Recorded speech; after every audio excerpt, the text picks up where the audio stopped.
Up for grabs in the next free giveaway is the new version 2 White Scratch logo Big Eagle Attitude Era replica belt.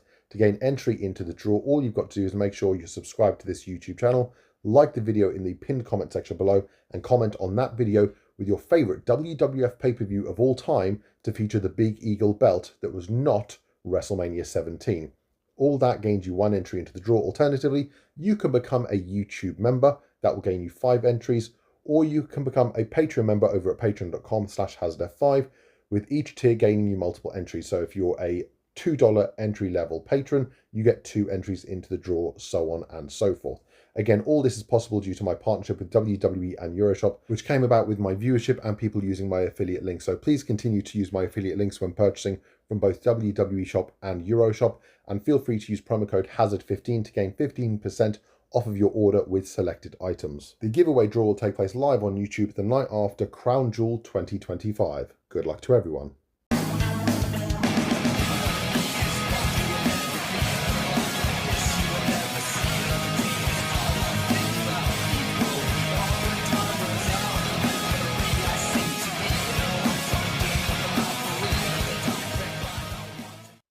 What's up, YouTubers? This is HazardF5 back with a brand new video, and it's a new belt day. And today we're going to take a look at one of the most divisive belts in all of wrestling history. Now, you guys will have known that I've been reviewing belts for over 15 years when it comes to my old channel and content. I've been collecting belts for even longer than that, over 20 years. And you'll notice that in my videos and in my reviews, you might see the same belts occasionally. Those are lifer belts for me. You might see a rotation of different belts where you might see a belt only a couple of times before you no longer see it. That's typically either because it's either off camera or it's a belt that I purchased solely for the purpose of reviewing for you guys. There are other belts that I've purchased and acquired just as a placeholder for one I'm going to be acquiring down the line. And there's other belts that, while I've wanted to keep hold of them, I've sold in order to fund another project. And that's what we're going to be taking a look at today. A variation of a belt that I have previously had in my collection, but I actually sold back in 2011, 2012 to fund the purchase of a genuine JMAR Undisputed Championship. Now, back in 2011, I purchased a non-logoed variation of a genuine, real TNA Immortal Jeff Hardy Purple Championship belt from Top Rope Belts. And after I sold it, I really regret selling it because it was such a unique piece. There weren't many of them out there, and there still aren't to this day. And then this belt came along just a few weeks ago, available for purchase, and I had to jump on it. So what we're going to take a look at today is an official Top Rope Belts made, licensed purple TNA Jeff Hardy logoed Immortal Championship belt. So let's go take a look. And here we have an officially licensed Top Rope Belts made TNA Immortal Jeff Hardy Championship belt.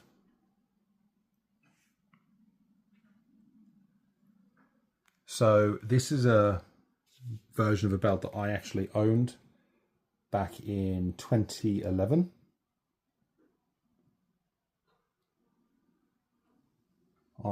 As soon as I saw the championship belt debuted, I contacted Top Rope Belts and seeing if they were willing to sell collector editions of them.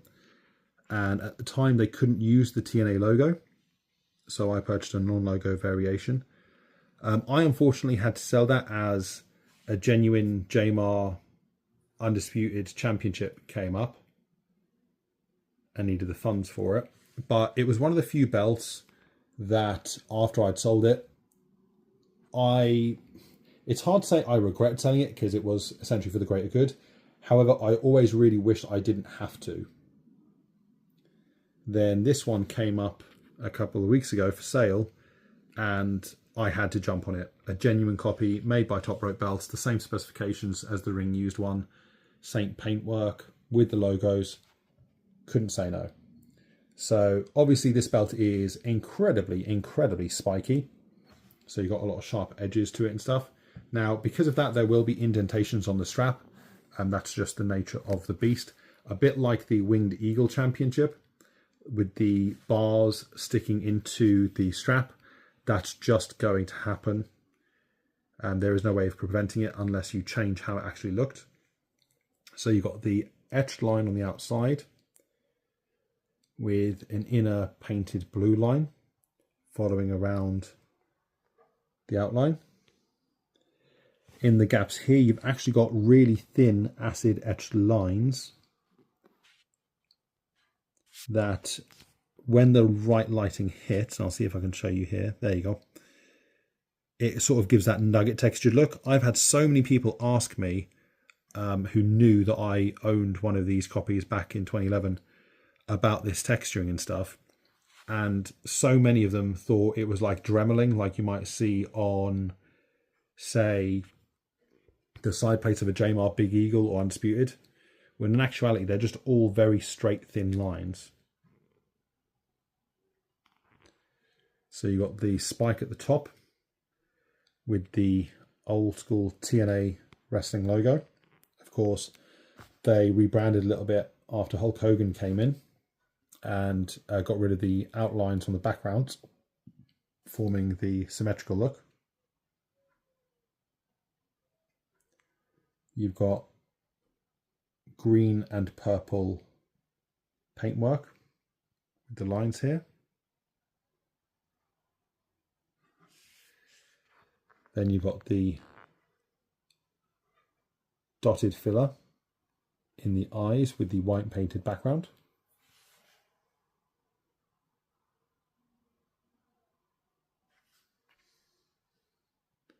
Along with the line work under the eyes or around the cheeks. A bit reminiscent of some of the face paint that Jeff Hardy would wear to the ring.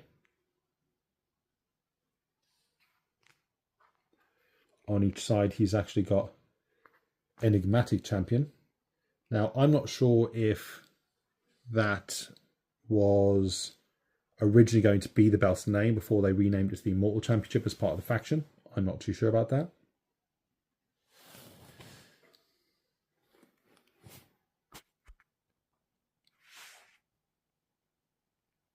Again, you've got that line work with the blue painted streaks and the unetched lines going around them.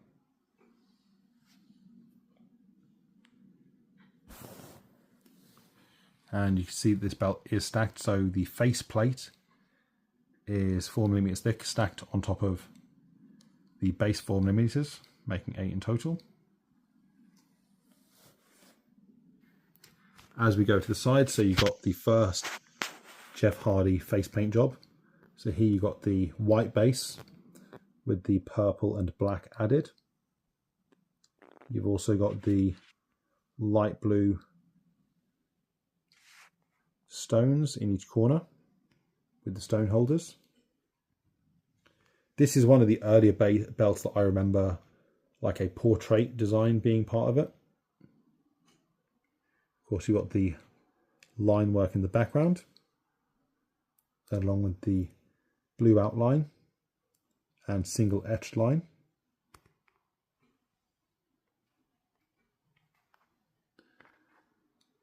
Then the outside, again, you've got the official TNA Wrestling logo from back in 2011. With the stones in each corner. Down here you've actually got Jeff Hardy's signature etched into the belt. And here you can see a good shot of the line work filler doing its job, giving it that really nice sparkling pop in certain lighting, almost looking white compared to the nickel plating. Of course, it changes depending on light work. On the outer side plate on the left hand side here, you've got the orange painted circle that's, I believe, meant to be reminiscent of the sun, with the globe area on the outer right hand side plate painted blue representing the earth. Here you see the belt in more natural lighting, so you can see the shade of purple just here, along with the sparkle of the line work texturing on the plates. Such a unique looking championship compared to others. On this side, again, you've got Jeff Hardy's portrait. This time you've got the white purple base with the purple and green, along with the white hair as well. Again, you've got that line work in the background along with the stones, with the bright blue outline.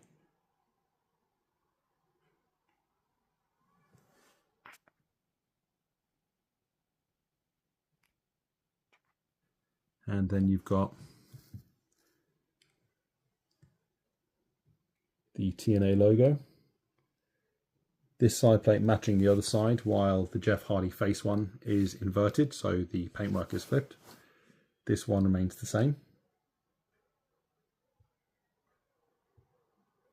And again, you've got the blue stylized globe this time around, representing the Earth, I believe, compared to the sun on the other side. Now, I know this belt isn't to everyone's tastes. I know a lot of people rank this as one of the top 5 worst looking belts of all time. Me personally, I like the uniqueness, and I'm also a fan of the company and era in which it was used. Now let's talk about the strap. So the plates sit on a deep purple strap with a tapered cut, meaning that they flow around the plates. So here you've got an arch going from the main plate leading up to the swoop on the side plates. Now I have got my light on here because my camera is once again making the shade of purple a lot darker than it actually is. It is brighter than it is appearing on camera. So you've got this spike style tooling going all the way around the strap, in and out of the plates as it arches here up through the spikes. There is a little bit of damage here at the bottom of the strap, which unfortunately, like I said, with something of this design, there are going to be indentations and stuff. I do have I will have a belt stand for this one though, so that no longer digs into the bottom of that spike, and I might actually have some purple leather paint that I can actually touch that up with lying around from a previous copy I had from the replica variation. And again, purple is my favorite color, so this one really spoke to me when I first saw it. Although it's associated obviously with Jeff Hardy, I was never the biggest Jeff Hardy fan personally. I do appreciate his work, but it was really the design and the uniqueness of this that had me interested in it. So over on the right hand side here, you have the female snap boxes along with the TRB stamp, and this belt is actually numbered. However, that I am fairly certain is not the number of this particular belt. I believe Top Rope numbers all of the belts that they reproduce and all the belts they create for companies, I think, which is why it features that number, because I honestly don't think there's that many of these out there. Now, like I said, these are the female snaps, and typically on a traditional belt, the female snaps would be on this side. Top Rope belts wanted to be unique, I guess, and be a little bit different from other belt makers, so they actually reversed their snap sets. So the ring used one actually had the female snaps on this side with the male snaps over on this side. So this belt was created to be as close to the ring used TNA Immortal belt as possible. I'm just going to flip it over here. So there you've got a plain black leather backing, nothing too fancy as it didn't need to be, as it was a plain black leather backing on Jeff Hardy's one in 2011 onwards as well. In fact, now that I'm saying out loud, I could be wrong, it may have been late 2010 when he debuted this.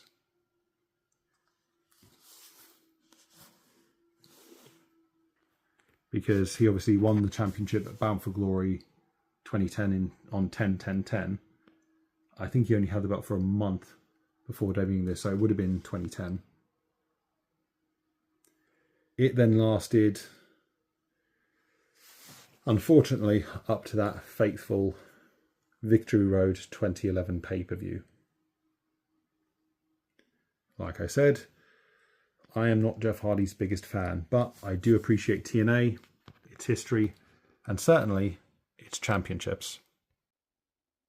So there you have it, guys. An officially licensed top rope belts made, TNA logoed, Immortal purple Jeff Hardy championship belt. Now, as I mentioned earlier in the review, I'm not actually a fan of Jeff Hardy personally. However, I am a big fan of unique championship belts, and I'm a huge TNA fan, specifically from 2002 up until around 2012, 2011. And this thing is just a really unique piece. Everything from the purple strap, which is my favorite color, to the nickel plates, to the blue paint used in the line work. Just a gorgeous piece. And of course, they've done a wonderful job of adapting Jeff Hardy's artwork into the belt itself with his unique face style art. The strap with top rope belts is really flexible, really floppy. They've got the reverse snaps, like I mentioned. So they did a great job of replicating this version as much as they could like it was on television, with the tapered cut, with the wide angle from the main plate going outwards. Just really nice. And of course, you've got the texturing. I say texturing, but you've got the etched line work on the left and right of the main plate, giving it that sort of bright silver / almost painted white look, when you've got the contrast with the shadow on the main plate, which I really like. So many people have asked me about this belt because they knew I owned one originally, asked me about that line work, and when I told them that it was line work and acid etched and not hand textured, a lot of them were surprised by that. So just a really lovely piece. And on top of that, not only is it unique, but to me it fit Jeff Hardy's heel character at the time perfectly after he had joined Immortal, much in the way that Stone Cold Steve Austin's Smoking Skull Championship did. Now, I am not comparing the two, I'm simply saying they had similar motivations. Stone Cold Steve Austin debuted the Smoking Skull as a screw you to the Mr. McMahon character, and Jeff Hardy introduced this, along with Immortal, as a means of writing off and disrespecting the history of the previous TNA World Championship and TNA regime within the company. So in that regard, it made perfect sense. Very unique championship. Now, as far as I know, I am probably wrong about this, disclaimer, but as far as I've seen, anyway, I'll word it like that, I've only ever seen one of these officially produced by Top Rope Belts with a license, with a certificate of authenticity, with the logo. I know they've produced a number of non-logoed copies, but I personally haven't seen any genuine ones with the logo outside of a video you would have seen on my old channel, which was a lower quality replica variation of the TNA Immortal Championship, again produced by TRB, or a subdivision of theirs, formerly Icon Belts. And that championship was what it was. It was a cheaper alternative on the lower end spectrum of quality, whereas this one is the top level stuff that TRB is typically known for. So anyway, guys, and that's it from me. Let me know in the comments what you think about the TNA Immortal Championship, and if you're not a fan of it, please feel free to sound off in the comments as well. And that's the beautiful thing about belt collecting and really any sort of fandom. It's okay to like different things. Anyway, guys, that's it from me. Hope you enjoyed the video, and I'll catch you as always next time.